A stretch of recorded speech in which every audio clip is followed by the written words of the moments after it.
Does anyone remember the rhyme about the Patchwork Man and the picture game? Patchwork Man, Patchwork Man, play a game. Patchwork Man, Patchwork Man, in the frame. And the next line is something about stealing your skin. But for the life of me, I cannot remember the end. I'm trying to find it for an old friend. This friend, for privacy's sake, let's call her Kayla, met me for coffee after texting me out of the blue, reminiscing about our childhood days and wondering if we could get together and catch up. I'm one of the few who stayed in our hometown and never moved, even though there's really nothing except lots of conifers reaching towards the clouds like brushes, painting the skies a permanent gray. The trees and slopes mean our roads are winding, our homes shaded, and the sky blotted out by branches unless you're willing to drive far enough to where the land levels into pasture. All of which is to say, our sleepy town has its share of quirks, and it's very possible the game never caught on in other places. When Kayla mentioned it in her text to me, memories flooded back. I hadn't thought about elementary school in years.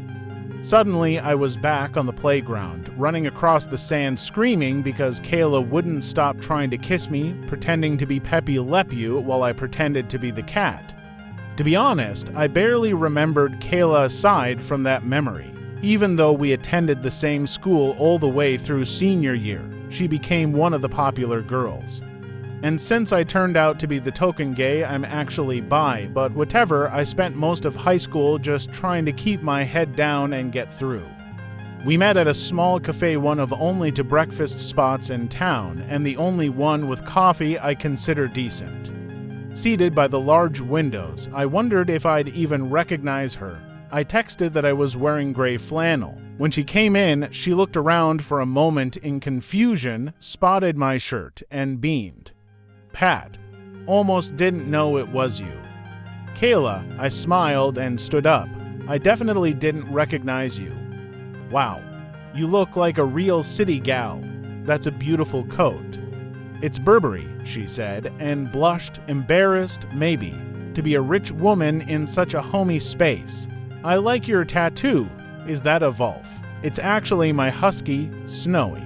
Named him when I was 8.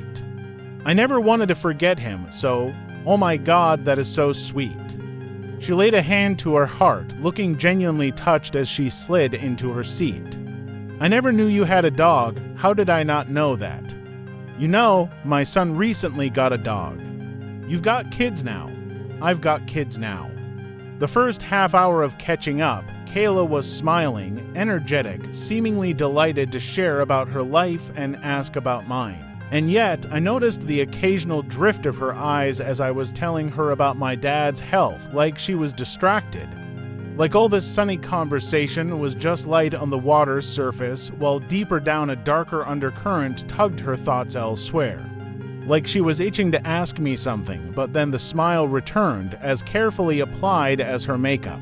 I suppose life as a businesswoman taught her to wear that amiable disposition just like that expensive coat, but I'm patient.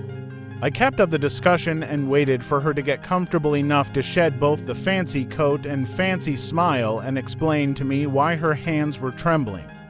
Finally, she sipped her coffee and asked, "Do you remember Jimmy Smitha?" Course I remember Jimmy Smitha. That was how we always referred to him. Not as Jimmy, like back when he was alive.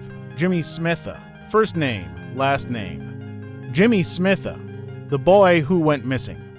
You remember what he looked like? She asked, ... That took me aback. I tried to think that far into the past, shook my head.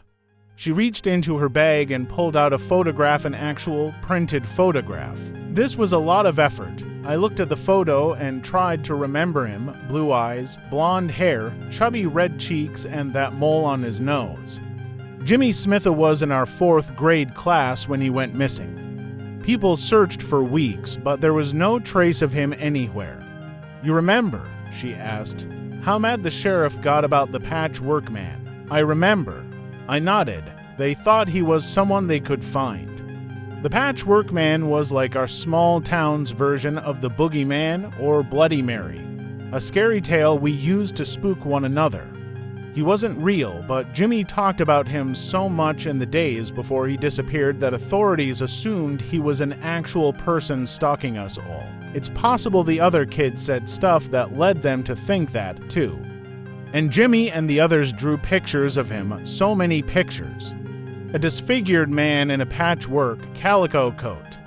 But I was never really all that into the fads and games that the other children got swept up in.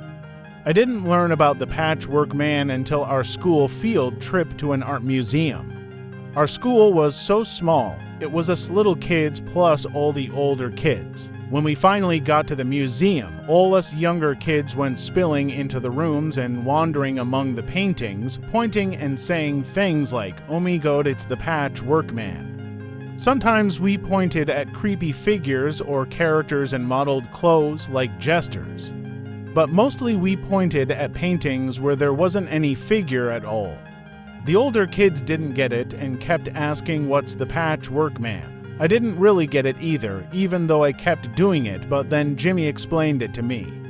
The picture game was kind of like a cross between Where's Waldo and those magic eye things. The idea was that you had to try to find the Patchwork Man. Most of the kids were pretending just like I was. "He's right behind you," we'd say. "He's gonna snatch you away," stuff like that. The teachers finally told us to quit it. But for weeks after, every so often, someone would remember and start it up again, shrieking that they saw the Patchwork Man. They'd yell and point at a picture and swear they saw it for real and that he was in the picture. Guys, I swear he was there. The week before Jimmy Smitho went missing, he said it a lot. There was a rhyme, too, Kayla insisted. "Do you remember we chanted it to scare him off?" She began the chant, "Patchwork Man, Patchwork Man, play a game." I joined in, the words tumbling up from some dusty shelf of memory. Patchwork Man, Patchwork Man, in the frame, Patchwork Man. I can't remember the rest, yes. That's where I'm stuck, too. She struck the table with the flat of her hand. Tried to lift her cup, but her fingers were shaking to bad. And then something about stealing skins. And the last line was how to get rid of him, stealing skins. I'd forgotten about that until she mentioned it. How the Patchwork Man stole the skins of his victims, and his own body was sewn together from their pieces so that he had the eyes of one, the nose of another. Patchwork Man, I tapped my finger to my head, trying to recall the rest of it. Damn. That's gonna bother me. You didn't have it written down. Maybe I do in an old book or something. Doubt it. She shook her head. We destroyed all the pictures and books too. Everything. That night. You remember that night, after Jimmy disappeared, we all met at Roger's house for the bonfire. Oh, you're right. Shit, I forgot. You're right. We threw in our notebooks. Not just our notebooks, everything. Pictures we drew. Pictures we stole from our parents' houses. Even some paintings, and the book you remember. Jimmy's book, now as she said it, I could almost picture us all scattered around the library, Kayla at the girly girls' table with Nancy Drew books. Me lounging on the beanbag chair with Snoopy comics. And Jimmy suddenly exclaiming from a corner table. He had one of those magic eye books with the patterns where you have to cross your eyes a little to see the hidden picture, and he shouted, "It's him! It's him! I found the Patchwork Man." Everyone crowded around his table to look at the magic eye book. There was a chorus of "I don't see anythings" and "Where?" A girl named Sandy declared she could see him, but she was clearly lying because she couldn't even point where in the picture he was, and Kayla, back then with her freckled face and unkempt hair and perpetually skinned knees from roller skating. She squinted hard at the page and said, "I see him, too, a man standing in the corner." Now, in the diner, Kayla reached into her bag and pulled out a book. "He's in here," she said, pushing it toward me. Ice trickled down my spine. It was a magic eye book, the same book. Different copy, but identical cover and pages. Why would you? Tell me I'm not crazy. Tell me he's not there. I sighed, but I opened the book. You know, I've never been good at these things. I don't think I'll be able to see anything in any of them. You can. I'll show you, said Kayla, and patiently but insistently taught me how to look. How to see the ball in the picture on the first page, the airplane on the second. It was difficult. I could only make out the shapes with intense concentration, but after I saw a star without her giving me hints, she nodded encouragement and turned the page. The next one was challenging. In fact, the longer I stared, the more convinced I became there was nothing in the picture at all. That this one was a dud. Sweat formed on my brow. I could feel the moisture pooling under my armpits even as my skin went cold. Wait, maybe there was something. I think I see a figure, I said finally, sort of. It's crystal clear to me when I look. She closed the book without looking at the page. That one's the Patchwork Man. Oh, I said, felt a tingle of unease. But then I thought about it for a moment. Could be any man-shaped figure, though, couldn't it? We made up all that stuff about the Patchwork Man. It was just a game. But she was pulling more things out of her bag now, spilling the bag open to reveal photos, articles, artwork. She shoved a handful of newspaper clippings toward me. Here in this town, she said, voice low and tremulous, the disappearances started long before Jimmy, and after him there was a boy the next year in second grade, and later a little immigrant girl.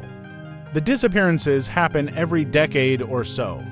A handful of people, and then nothing for years. And now her composure completely cracked. She took her napkin and held it to her face, her mouth trembling beneath welling tears as if she were biting back a scream. Finally she burst. I didn't mean to look. I was going through my old notebooks, childhood stuff I'd packed away, and I found some diary entries I wrote about the Patchwork Man. She started to sob. I should have burned it.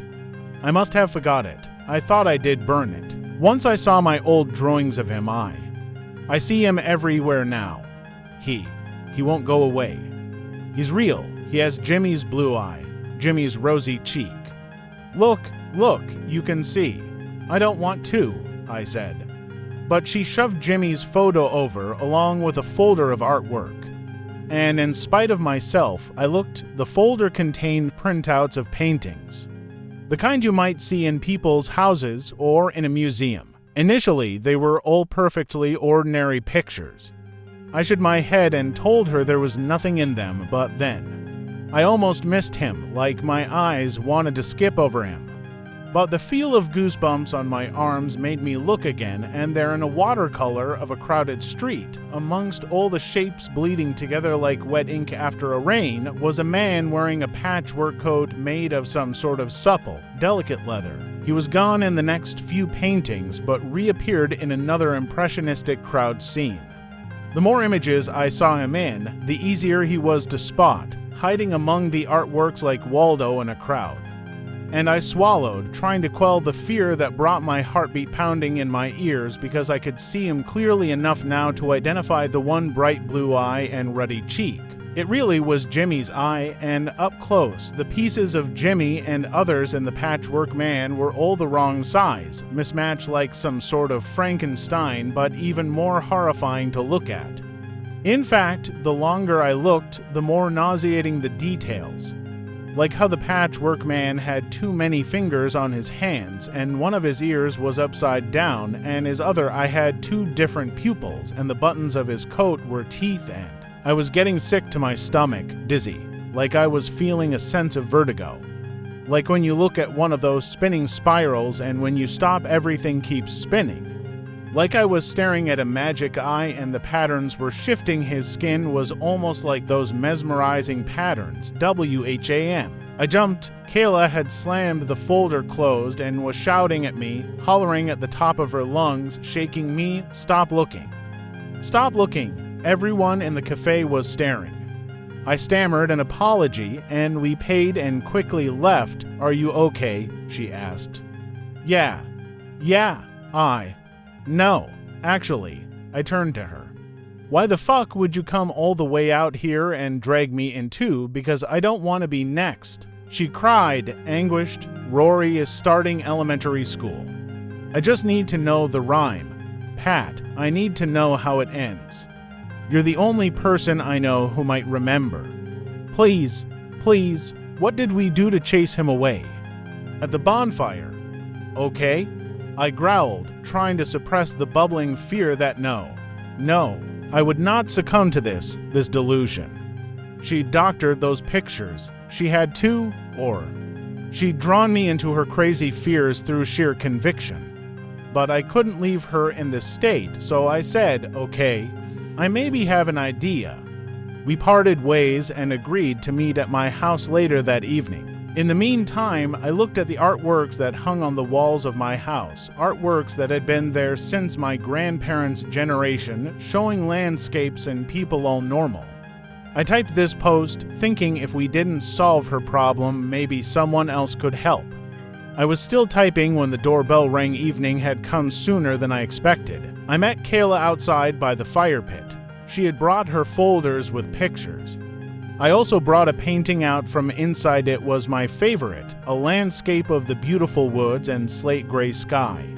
It seemed to embody the essence of this place, the lonely isolation and desolate beauty. But while typing, I reluctantly had to admit I'd started catching odd glimpses in the corner of my eye, as if someone were peeking out from behind a trunk. I didn't want that idea to take root any deeper than it had already. The painting had to go. The plan was simple. We'd burn the pictures, recite the rhyme, and hope that reenacting what we'd done as children would jog our memories. I got the fire going while Kayla stood there tight-lipped and pale. She'd removed her makeup now, and her skin was sallow and her freckled cheeks sunken with fear. She kept whispering, "Patchwork man, Patchwork man." Trying to remember the rhyme, I knew, but without her knowing the rest, it sounded almost like she was calling him. Hey, I nudged her and began by tossing some of the pictures from her folder into the roaring fire.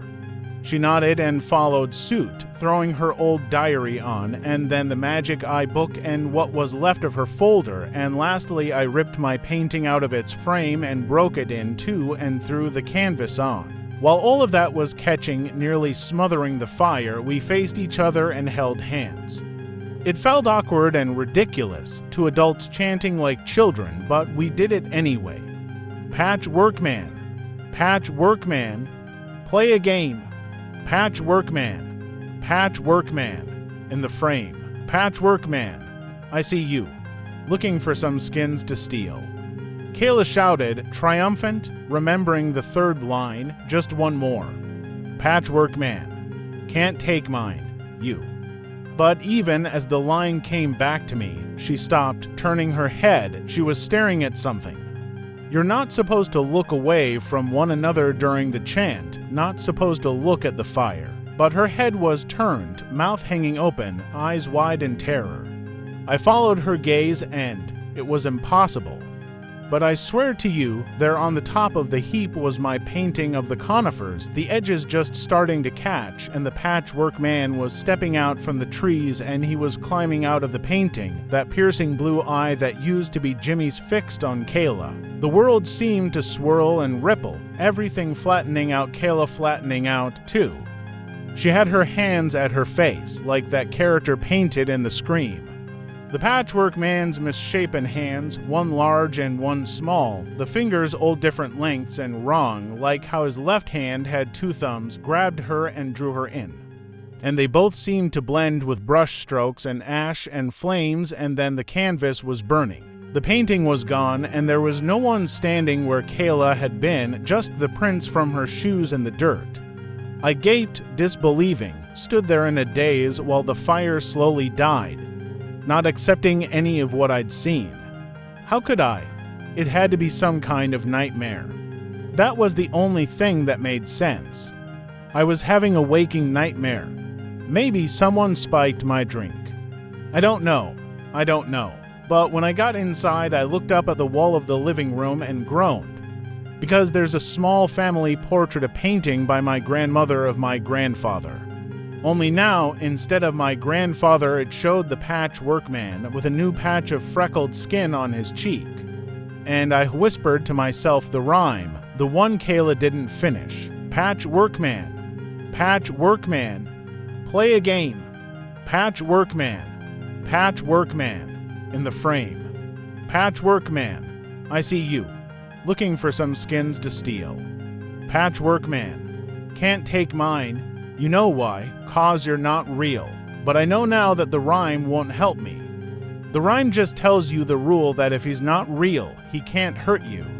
If he's not real, if you don't believe in him, but I think it's too late because I can see him so clearly now, even now as I finish typing this post.